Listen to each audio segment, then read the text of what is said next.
يا ربي شكرا. محترم سامعین ناظرین، السلام علیکم ورحمۃ اللہ وبرکاتہ۔ تختی نمبر 2 ہم پڑھ چکے ہیں مرکبات کی، اور اس کے بارے میں ہماری ساری بات ہو چکی ہے کہ مرکبات کس طرح پڑھانے ہیں۔ اب یہ ہماری تختی نمبر 3 ہے حروف مقطعات کی۔ تو آج جو ہے تو اس ویڈیو میں ہم جو حروف مقطعات کے بارے میں بات کریں گے۔ تو حروف مقطعات کے بارے میں جو باتیں میرے ذہن میں تھیں، جو ان کو پڑھانے کا طریقہ کار ہے، تو وہ میں نے یہاں پر 1 بائی 1 کر کے لکھے ہیں۔ تو ان میں سے سب سے پہلی جو چیز ہے وہ یہ ہے کہ ہر حرف کو الگ پڑھنا، یعنی جب بچوں کو ہم یہ بات تختی پڑھا رہے ہوں تو ان کو بتانا ہے کہ اس میں ہر لفظ کو پہلے مفردات اور مرکبات میں جس طرح کہ ہم ہر لفظ کو، ہر حرف کو الگ الگ کر کے پڑھتے ہیں، تو ان کو بھی الگ الگ کر کے پڑھنا ہے۔ اس کے بعد وہاں پر جو ہے تو مد بھی ہے، تو وہاں پر جو ہے بچوں کو چھوٹی مد اور بڑی مد کا جو ہے وہ بھی کانسیپٹ دینا ہے کہ جب مد آئے تو اس کو، اس لفظ کو پڑھنے کا طریقہ کیا ہے، تو ان کو بتانا ہے کہ اس لفظ کو لمبا کر کے پڑھتے ہیں۔ پھر چھوٹی مد اور بڑی مد، ان کی پہچان کہ چھوٹی مد جو ہوتی ہے وہ کس طرح ہوتی ہے اور بڑی مد کس طرح کی ہوتی ہے، اور پڑھنے میں فرق یہ ہے کہ چھوٹی مد جو ہوتی ہے اس کو کم لمبا کیا جاتا ہے اور جو بڑی مد ہوتی ہے اس کو زیادہ لمبا کیا جاتا ہے۔ اس کے بعد جو نیکسٹ جو پوائنٹ تھا وہ یہ ہے کہ جب مد اور شد اکٹھے آ جائیں تو اس صورت میں کیا کرنا ہے، تو یعنی ان کو کیسے پڑھیں گے۔ تو یہاں پر حروف مقطعات کے اندر یہ بات بھی سامنے آتی ہے، تو اس کو بھی ہم ڈسکس کریں گے۔ تو اب چلتے ہیں ہم اپنی تختی کی طرف۔ تو یہ اب ہمارے سامنے جو ہے تو تختی حروف مقطعات کی اوپن ہے۔ تو یہ یہاں پر لکھا ہوا ہے تختی نمبر 3 حروف مقطعات۔ تو اب جو باتیں میں نے پہلے جو بتا دی ہیں تو انہیں کا ہم نے خیال رکھنا ہے۔ اب یہاں پر دیکھیں کہ بالکل اس سیم مرکبات کی طرح ہر لفظ کو الگ الگ پڑھنا ہے، اور مرکبات کی طرح یہاں پر انہوں نے بھی بطور ہینڈس کے یہ نیچے دے دیا ہے، اگر یہاں پر صاف نظر آ رہا ہو، جس طرح کہ یوں پر لفظ ہیں الف لام اور میم، تو نیچے انہوں نے تینوں لفظ الگ الگ کر کے لکھ دیے ہیں، الف لام اور میم۔ اب ان کو کیسے پڑھنا ہے تو ہم اس کی طرف چلتے ہیں جی۔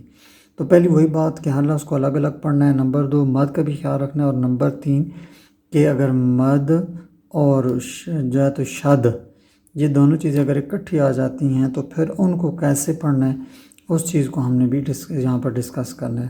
تو چلیں پڑھتے ہیں۔ اعوذ باللہ من الشیطان الرجیم، بسم اللہ الرحمن الرحیم، الف لام میم، اس طرح سے کر کے اس کو پڑھنا ہے۔ اب یہاں پر جو مد اور شد میں نے کہا ہے کہ جو اکٹھی آ جائیں، تو وہ مد اور شد کون سی اکٹھی ہے؟ اب دیکھیں یہ لام پر مد تھی اور اگلی میم پر جو ہے تو یہ شد تھی۔ اب چاہیے تو یہ تھا کہ ہم لام کو ڈائریکٹلی جو میم کے ساتھ ملاتے، لیکن ہم نے اس طرح نہیں کیا، بلکہ لام کے اوپر ہم نے مد کی ہے، تو لام اور میم کے درمیان ہم نے تھوڑا سا وقت لگایا ہے، یعنی اس طرح ہم نے اس کو پڑھا ہے لام میم۔ تو لام میم کو شروع کرنے سے پہلے درمیان میں یہ جو تھوڑا سا وقفہ آیا، تو یہ کیوں آیا ہے؟ یہ اس شد کی وجہ سے آیا ہے کہ لام کے اوپر مد کرنا بھی ضروری تھا اور شد کو پڑھنا بھی ضروری تھا۔ تو یہی جو ہے اس کو پڑھنے کا طریقہ ہے۔ تو نیکسٹ لفظ میں بھی جو ہے تو یہی بات آ رہی ہے، ہم اس کو وہاں پر دیکھتے ہیں۔ چلیں جی آگے۔ الف لام میم صاد۔ اب یہاں پر وہ بالکل سیم اسی طرح لام کے اوپر شد تھی، اور لام کے اوپر مد تھی اور میم کے اوپر شد تھی۔ تو ہم نے کیا کیا کہ لام کے اوپر مد کی پہلے، پھر تھوڑا سا لام اور میم کے درمیان میں وقت دیا، تھوڑا سا سپیس دی، اور پھر اس کے بعد ہم نے میم کو پڑھا۔ تو یہ کیوں اس طرح کیا؟ یہ ہم نے شد کی وجہ سے اس طرح کیا ہے۔ اب چلتے ہیں جی اگلے لفظ پہ۔ تو اگلا لفظ ہے جی الف لام را۔ اب یہاں پر لام اور را کے درمیان ہم نے سپیس نہیں دی، تھوڑا سا ہم نے ٹھہراؤ نہیں دیا۔ کیوں؟ کیونکہ آگے را پر شد نہیں ہے۔ جبکہ نیکسٹ جو لفظ ہے یہ پھر اسی طرح ہے تو اس کو اس طرح پڑھیں گے الف لام میم را۔ اب جو نیکسٹ لفظ ہے تو اس میں ہم نے یہ خیال کرنا ہے کہ کاف کے اوپر مد ہے، ہا اور یا کے اوپر کھڑی زبر ہے، تو ان کو صرف کھڑا کرنا ہے، ان کو لانگ نہیں کرنا ہے۔ تو جن کے اوپر مد ہے ان کو ہم لمبا کر کے پڑھیں گے، تو اس طرح پڑھیں گے کاف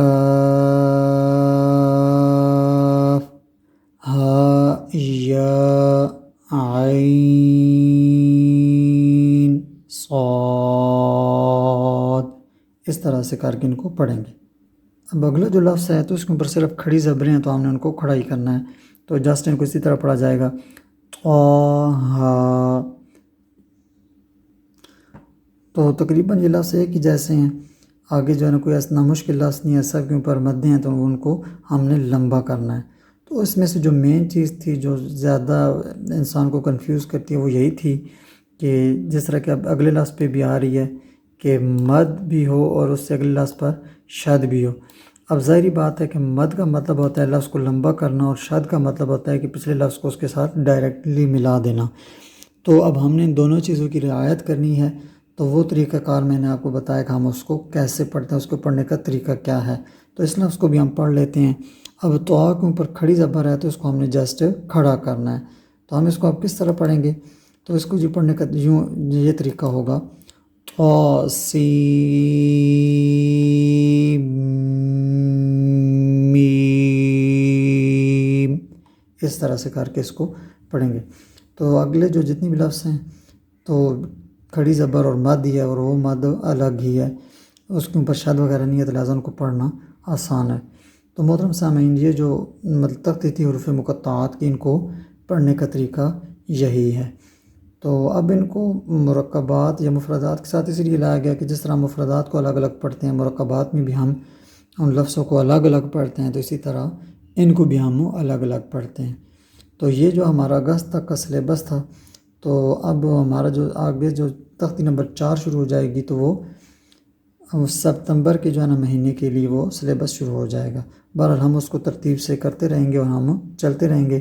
تو انشاءاللہ پھر نیکسٹ ویڈیو میں ہم تختی نمبر 4 پڑھیں گے۔ تب تک کے لیے اجازت دیں، اللہ حافظ، السلام علیکم ورحمۃ اللہ وبرکاتہ۔ تذكر يوما كنت تعانق دمعة الفكر، تناجي الله في صبر وترجو رحمة تسري